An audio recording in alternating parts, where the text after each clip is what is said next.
thank you for coming on the Rest of Us podcast. Thank you for having me. Yep, really excited to talk to you. You're a little bit of a different guest than I usually have. You have a startup called Legislate.ai, or just Legislate, that I'm really excited to hear about. It's a really interesting concept, and you've grown it a lot in the past couple of years, from a solo founder to building a team now. So I'm really excited to talk to you about your journey and where you got started with the company. So before we get started, I'll just have you kind of introduce yourself and introduce your company. Yep. So I'm Charles Brecque, founder of Legislate.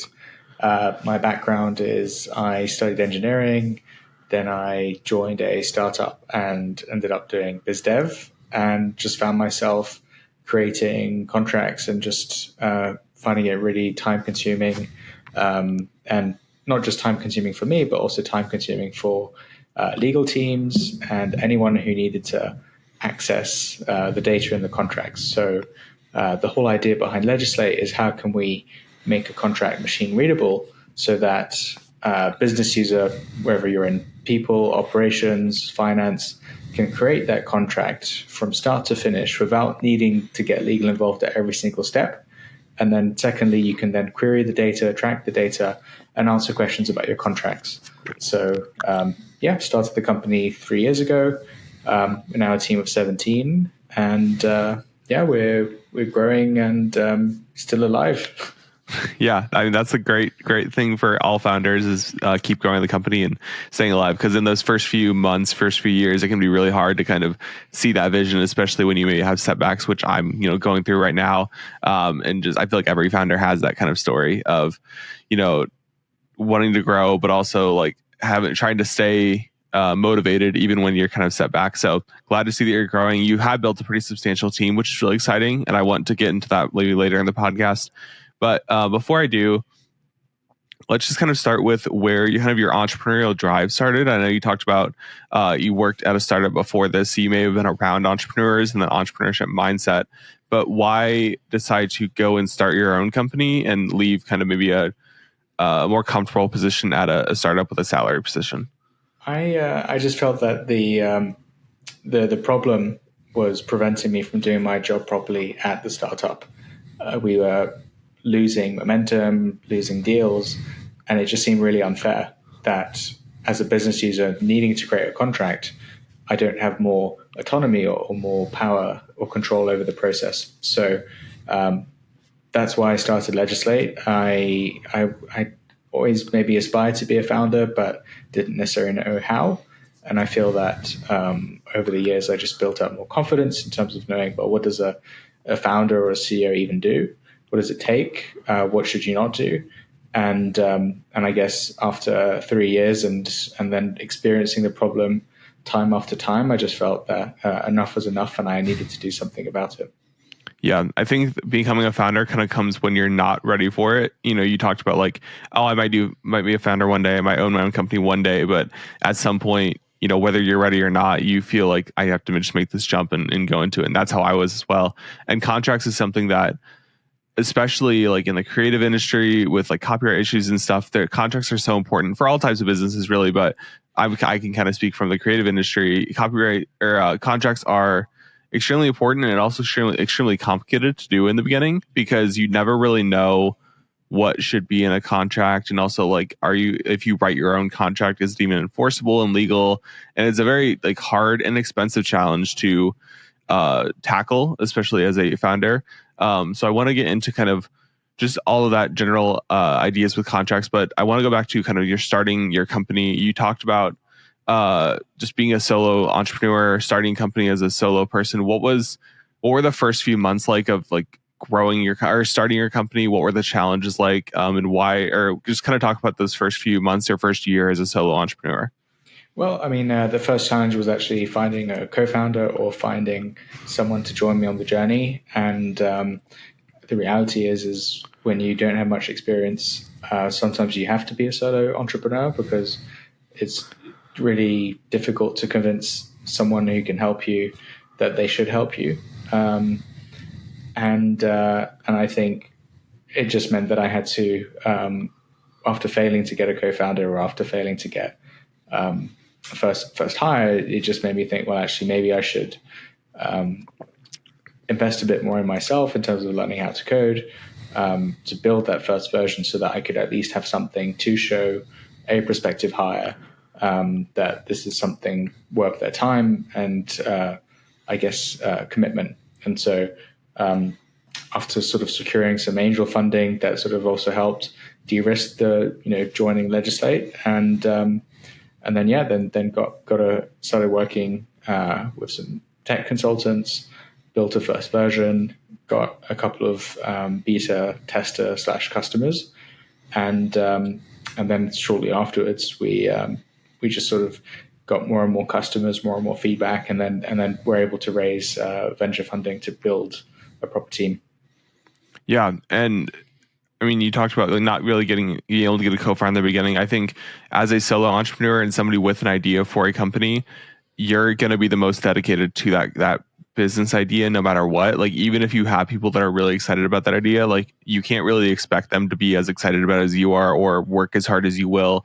I was talking about this in a different episode that I just released about how, like, when you hire employees, it's not fair to expect them to put in 70-hour weeks or 90-hour weeks, because you are putting in 90-hour weeks. Like, you're hiring them as employees, and you just can't expect them to be as dedicated to it because it's your vision, your baby, your idea. So what was that kind of hiring process like in the first few like people that you hired? What were you looking for in a person? I know you talked about a co-founder and maybe somebody with a little more technical experience, but what was just the general like process of hiring, and how early did you start hiring people? Part of it was I thought I needed a co-founder because that's what most startups had. But I guess although I did study engineering and I did know how to code, I didn't necessarily know how to build a web app and deploy it to the cloud, etc. So I think it was finding that technical full stack expertise to take an app, put it on the cloud, and have everything you need to have users, customers, etc. And I think what we were able to sort of find that for a consultant, and then we were looking for our first developers. I think that was always tricky because I was very new to the whole world of A, hiring, but also B, hiring developers and knowing truly what we needed. And I think we didn't necessarily work anything out straight away, but I think where we got lucky was our tech lead sort of applied, and he was based in Spain, and we were based in Oxford in the UK, and it just seemed at first really strange to have a remote developer, but actually turned out to be one of our best decisions. And then when we did get the funding, we decided actually let's just build the software team around him in Spain. So our software team's in Spain, and I guess we got there just by getting lucky. Really, there's no real science. Yeah, luck is a big part of it. I think maybe people don't want to necessarily admit it as much. They want to talk about their skill or their just what they did and the hard work they put in. But luck definitely is part of it. And I think everybody can admit there's a little bit of luck and right timing, right place type thing in whatever you do, especially as a startup, as a founder. When you were doing that hiring process, what were some of the things that you were looking for, and maybe some of the things that you thought you needed in a person that you didn't actually need, or like just some of the different things you were like, oh, like we thought we needed this type of person, but we actually needed this skill set or this type of person? What were the changes that you made as you went through the hiring process? I think at the beginning, I was just looking for skills and competencies and just using that as the main selection criteria. But I think that didn't necessarily work that well. And although I was assessing for fit, the fit that you sort of identify from just a one-off conversation is very different from the fit that ends up happening post-onboarding. So I think cultural fit is something that we now really look for in our interview process. We obviously assess skills, and we've got we always do offer a relevant test to measure skills, but really, and it's really hard to assess fit. But I think it makes or breaks the team. Yeah, definitely culture. I think is something that people overlook a lot when they're first hiring. They just want somebody to maybe lift some of the weight off their back. Like for me, I can talk about like when I hire my first person, I really want to hire somebody who can take a little bit more creative agency in my business because I want to work on the biz dev side of it and the networking and the onboarding and the just business growth. So that's kind of where I would look at it. And I can find a really creative person. I know a ton of creative people, but they might not be the best business partner for me or business person. So that's something I think a lot of people that hire, they always overlook that. When you were hiring for your first position, did you go straight to a salaried position or did you hire on a contract basis to kind of see if they'd be a good fit? I'm assuming you maybe went to salary first. Salary, but with a probationary period. Okay. So you had a little bit of a time of like, let's see how this works out before we actually go full with you. Yep. And you said you hired out of Spain, your first person, they were a remote developer. Talk about kind of that experience of hiring remote. And you said it's been about 3 years. So mid pandemic, you're hiring remote and building a team that's remote. What was the benefit to that? And why did you guys decide to go full or remote with your developer hire? I think one of the key challenges of building a tech team in Oxford is, and it might be the same with any mainstream tech hub, is yes, there are developers, but they already have jobs and they're already working at maybe more advanced startups or etc. So it's quite competitive to sort of attract them, and secondly, they often have long notice periods. So one of the advantages of working in Spain is there's a lot of talent, and you're not competing with startups. You're actually competing with legacy or big enterprises that have a lot of developers, but they're not necessarily enjoying themselves working on these huge software migration projects. So I think that was sort of just again luck, realizing that actually this was a possibility, and so I think when we got funding, we were able to hire a team there very quickly because of the abundance of talent, but also shorter notice periods. And I think that was mainly the key reason for building in Spain. Yeah, that makes a lot of sense. I want to kind of transition back into the product of Legislate and talking about just building a SaaS business in general. SaaS stands for software as a service, if anybody's not familiar.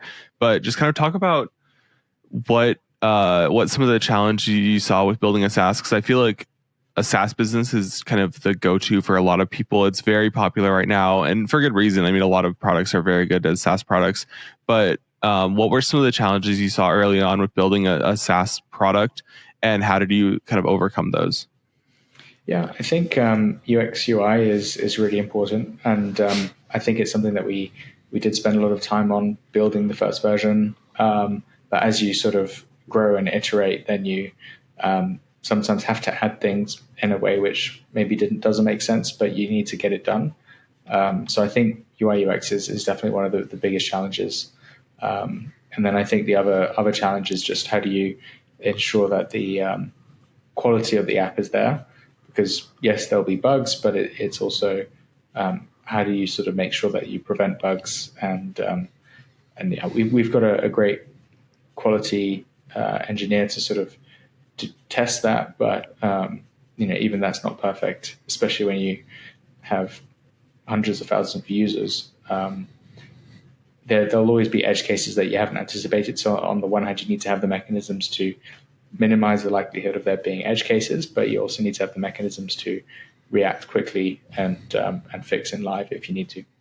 Yeah, and I imagine with the kind of the business you're in and the product you developed, you're going to companies that maybe already have a set way of doing contracts or a set way of doing their legal organization, and you're trying to say like, hey, use our product, and they want to incorporate their way of doing things into your product use. So what were some of the edge cases that you kind of saw and things you didn't expect to run into that you had to account for and adjust your kind of business with? Yeah, I mean, I think one of the key things is that 50% of our users interact with the platform on mobile. And I think there are millions of different types of mobile devices. So obviously you need to optimize for iPhone, Android, but there'll always be some edge cases that you haven't anticipated, whether it's the screen size, whether it's just the browser. I mean, yeah, I think those are just like the main edge cases which come to mind. Yeah, I ran into the same issue when I was developing my website. I built it on this big 32-inch monitor that I have right here, and it looks fantastic on that monitor. My website's perfectly organized. It looks great. But even when I scale it down to my laptop or scale it down to my phone, everything broke. Like every button was in the wrong place. You couldn't click things. And so I think, yeah, UX UI is a big thing to think about when you're designing. If you're a personal brand just designing a website, or if you're a SaaS company or a bigger company designing a website, I think that's something that might be overlooked, especially for solo founders that have so much to focus on. They're not thinking about, oh, that person has a Samsung, Galaxy S11, and that person has a Google Pixel, and that person has an iPhone mini. Like, we have to design for all of these things. And then if you don't have that experience, you may not have been a UX designer in training. How do I even think about that? So when you hired that full stack developer, was that something that you also counted with him on, of like, let's figure that out? Or did you have to go somewhere else to figure those problems out? No, I think luckily he had a lot of experience, and I think his experience was probably able to prevent 90% of potential cases, but there'll always be that edge case that you just can't anticipate. Yeah. I want to kind of transition a little bit again into talking about just Legislate as a business. One of the questions that I have is kind of, who are you kind of competing against? And also, I guess before that, like, where do you see the company being positioned in, the market of legal tools? And then kind of, who are you competing against to offer those tools to people? Yeah. So I think in terms of legal tools, a lot of them have been developed by lawyers, which means that they very much focused on a lawyer in the loop workflow, which is great if you're a lawyer or if you have a legal team, but the majority of businesses don't have legal teams. And if they do, they're super busy, and there's nothing really in place to help the people, operations, and finance teams who need to create contracts. So I guess we sort of differentiate ourselves first by focusing on people, operations, and finance people in fast-growing companies. And then the second differentiation is the focus on the data, because yes, you can those users could, for example, get templates from lawyers, they could get templates from Rocket Lawyer, they could download anything off of the internet. But ultimately, you're just churning out a document, which in PDF form can't be searched, can't be tracked. And how do you know that what you're actually signing is any good? So I think where we sort of differentiate is by focusing on the data in that contract so that we can validate the contracts, but then also make the data searchable post-signature. So those are our two main differentiating factors. Yeah. And something I just thought about, just in general with like lawyers, you talked about like most, tools are built by lawyers. A lot of lawyers, at least here in the US and kind of my, when I've worked with lawyers in the past, they're a little bit older. They're, maybe not as tech focused or tech literate. Is that something that you ran into when you were kind of building and advertising the product, and you kind of had to maybe educate people on how to use a tech first legal tool? I think the pandemic really helped increase the adoption of a type of platform, because they had to do it all online. So I think that whole education piece was sort of compressed just through the macroeconomic conditions. But I think the legal industry is quite antiquated, and therefore the tools will be more traditional. And I guess that's not necessarily an issue that we encounter, because we're focusing on people, operations, and finance teams. Yeah, I can see that. I mean, I personally love like tools like this. I think they're great, but also like when I go to work with lawyers, and I do, when I first worked with a lawyer on a contract, I do explain to him a lot of my business, because maybe he wasn't as versed in. I didn't think my business was that complicated, but he was a little bit older. Maybe he wasn't dealing with more creative entrepreneurs. He dealt with more like traditional business models, and so I ran into that issue where I had to explain a little bit more than I thought I would. So yeah, I could definitely see, but I think the pandemic did help a lot with people, just even learning how to do like video calls and using web apps and online tools and things like that, whether they wanted to or not, they kind of had to. And that's helped a lot, I think there's still a long way to go, especially with older people like millennials and Gen X or whatever, just like people above 30. I think there's a long way to go, but still people are definitely a little more tech literate than they were in the past. So I want to kind of switch gears again and talk about getting funding for your business. So that's something that I haven't focused on a lot on my podcast, but when I heard your business, I am eager to talk about that. What was that process like? You talked about you got some angel funding in the beginning, and then you maybe ran a first round of funding. Talk about that process of, first of all, getting the angel funding, and then realizing we had to go for more funding in like later stages.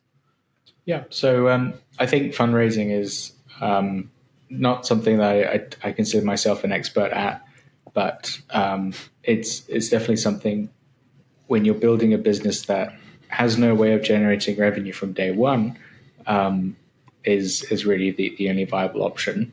But it's also a really viable or competitive option if there is an opportunity to sort of grow quicker, capture a market, versus trying to bootstrap, etc. So I think in my case, I needed funding, first of all, to build a product because I didn't have necessarily the skills myself to build an app and deploy it by myself.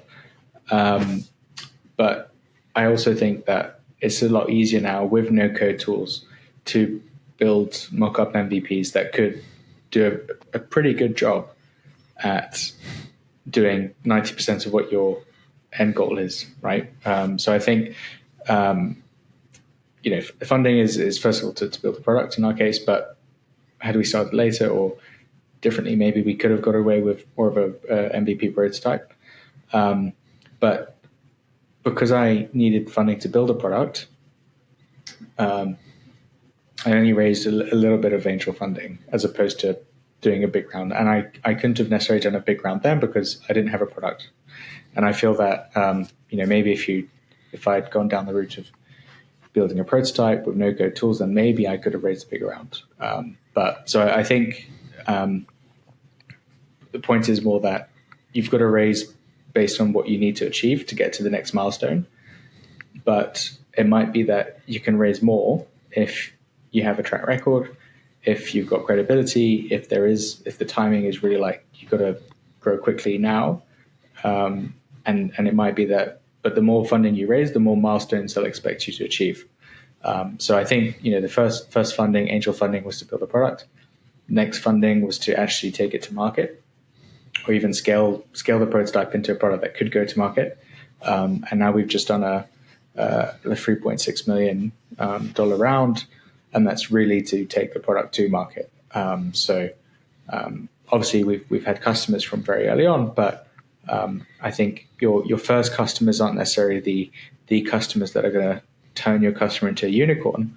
And I think we've definitely learned a lot through this journey, and I've also definitely learned a lot in terms of, well, what are the investors looking for? How do they sort of make their decisions? And a lot of it just comes down to, will you make money for your investors? Yeah. I mean, that's at the end of the day, it really is a lot about money. Even if they have a vision for the product or they love the product, I'm giving you, $2 million, $1 million, 500,000, whatever it is. Can I get a return on that investment? So when you were going to these venture people, you obviously had a product, you had a vision, you had a pitch ready. What was, so if they say like, I'm going to give you 500,000, did you have to say like, okay, we're going to use 100,000 for this, 100,000 for this? Or is it just like, here's 500,000, report back to us every month or every quarter? And like, how did those conversations go? And how did you have to kind of decide where to use that money? Yeah, I mean, obviously there's a business plan and everything which is submitted before the funding round. And I guess there's monitoring post-funding to ensure that you do follow the business plan. But I also think a plan is a plan, and especially when you're building a startup in a new market or in a market that you're creating, not everything does go to plan. So I think the investors are there to obviously ensure that the capital is being deployed adequately, but also there to support you if ever things don't go to plan or help you iterate.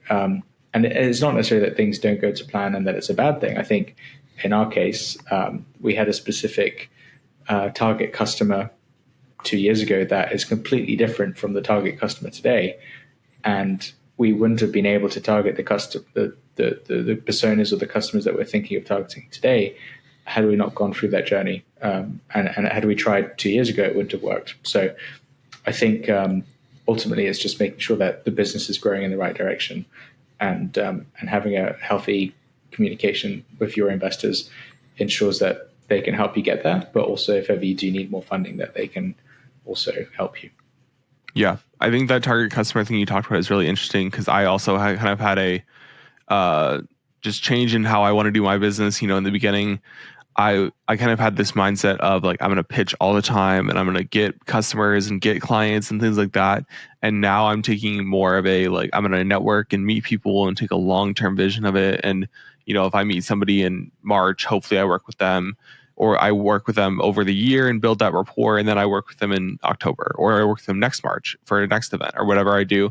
So I think, that I relate to that in the sense that you think you're going one way, but then you go a completely different way, because you just, as you're growing the business, you learn, where your focus should be and where your money should be and where your time should be spent. So what was that original target customer, and where did you think the business was going to go? And then what is your target customer now, and what made that change? I think the target customer at the beginning was more, obviously startups have always been a focus, but we sort of gave a lot of attention to property professionals, and I think we've shifted more towards just scale ups, and that's simply because whilst property professionals do need contracts, do create contracts, they're very price sensitive, and I think it was great to help develop the product, learn how to sort of build a user experience which works for them. But the reality is that the unit economics just didn't quite add up. And it was also very difficult to sell to property professionals. So I think now we're sort of focusing on scale-ups that it's not that they have more budget to spend on a contracting process solution like ours, but they ultimately do have a pain of tracking their contract data, which will unlock a lot of value for them if the problem is solved. And so that's how they're sort of able to find budget for a solution like ours. Whereas in property, yes, there's pain, yes, there's volume, but it just doesn't quite add up for the property professional either. Yeah. And it sounds like you may have some experience with like startups and scale ups that you can kind of bring a personal note to those pitches, or to like talking to potential customers of like, I was where you were like 3-4 years ago. I had all these pain points, and that's why I left my company to do this. Like, is that something that you bring up when you're talking or pitching or talking to potential customers? For sure. But I also, if I'm talking to a 100-person company, I can't really say, yeah, I've been there before. Yeah. So talking about customer acquisition a little bit, how did you start to get some customers and get some traction? Because I was looking on your website at kind of the price point of your product, and it is a high price product. So you're maybe targeting obviously startups and scale ups that have more money to invest. So how did you start to acquire those first few customers, and how are you working on customer acquisition now?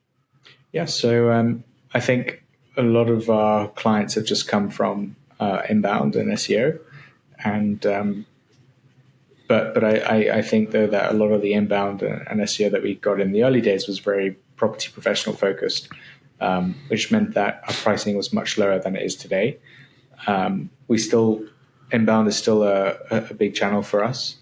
I think we still do have some smaller companies that might have 1 or 2 employees using us, because they'll be using us for their terms of business agreements, so recruiters, etc.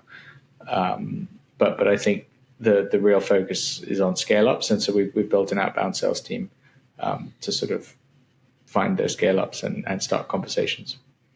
And you're finding them just through kind of inbound traffic and SEO. You're not actually like going out and trying to acquire customers. Are you going to like any trade shows or anything like that to try to meet people, or are you just kind of meeting them through referral and online?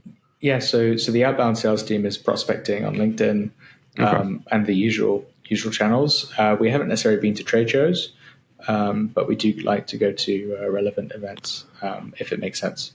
Yeah, definitely. I think that especially when you're a startup, I mean, you have some venture money behind you, so the money may not be as an issue, but any point in your business journey, looking at the ROI of your return on investment, whether it's money or time, because that's somebody who is looking to be a vendor at trade shows, in my smaller company, that investment in my time, in my travel, and the money I'm spending to be at that trade show can be a lot. And so if I'm not getting a return, it's just wasted money at that point. So yeah, I think you found kind of that is the best way to go about it with customer acquisition as far as like outbound.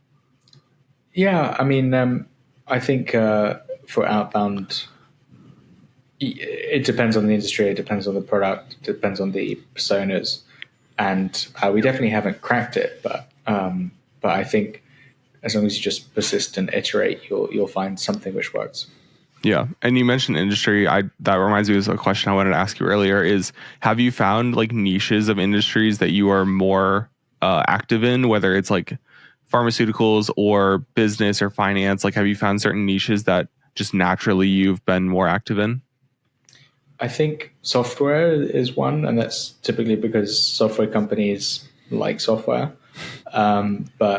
But yeah, I think we're still sort of, I wouldn't be able to tell you which type of software is the niche where we've had the most success. Because I'd say, although we've been around for 3 years, we've also sort of, by changing our customer ICP, we've had to also make quite a few changes. And so it's not that we're starting from scratch. We have solid foundations, but we're still early days in this new whole outbound process. Mm-hmm. Yeah. Just kind of learning the process as you go. Kind of closing out the podcast, I want to talk about growth and what your plans are for 2023 as you look towards kind of growing the company and just your plans in general for that. And then also kind of tips you have for startup founders, just solo founders, solo entrepreneurs in general. So let's start with the growth question. What are the strategies you're looking at to grow your company this year? And where do you kind of see at the end of the year, you'll be like, that was a successful year for us? So I think obviously outbound is key, and we're going to keep doubling down on that. But what will help outbound is marketing. And I think on the marketing front, there's just so much AI generated content now that we're really trying to differentiate ourselves, whether it's through podcasts or social media, video, etc. So we've invested quite heavily in that. And yeah, I hope we'll be able to create brand awareness, prove that we're real people, not AI generated. Yeah. And I think that's sort of like the key growth channel for us. Mm-hmm. Yeah. And then kind of final question here. If you're talking to a solo entrepreneur or somebody that's in a startup position or they want to do the entrepreneur thing, like kind of one day, what would be the top piece of advice you would give to them? I think persistence is key, but I think the other key piece of advice is just work as hard as you can. Yeah. I mean, short and sweet. I love it. That's kind of that. It is what it is. So you just have to work hard. You have to grind. And like you said, like push through those first few years because they are going to be challenging. But if you see kind of a product, your product's working and you can kind of get better as you go, you're going to see some success eventually. It just may take longer than you think. Well, Charles, thank you so much for coming on the podcast. If people want to find you or Legislate online, where can they go to find it? You can search Legislate, or you can go to legislate.ai. Perfect. Again, thank you for coming on the podcast, and we will see you next time on the Rest of Us podcast. Take care. Thanks, Noah. Thank you for listening to this episode of the Rest of Us podcast. If you enjoyed the episode, please consider leaving a rating or review on the podcasting platform of your choice. It really helps me see that you are enjoying the episode and also helps other people see the podcast. Also, please consider giving a follow on social media. All the links will be in the show notes down below.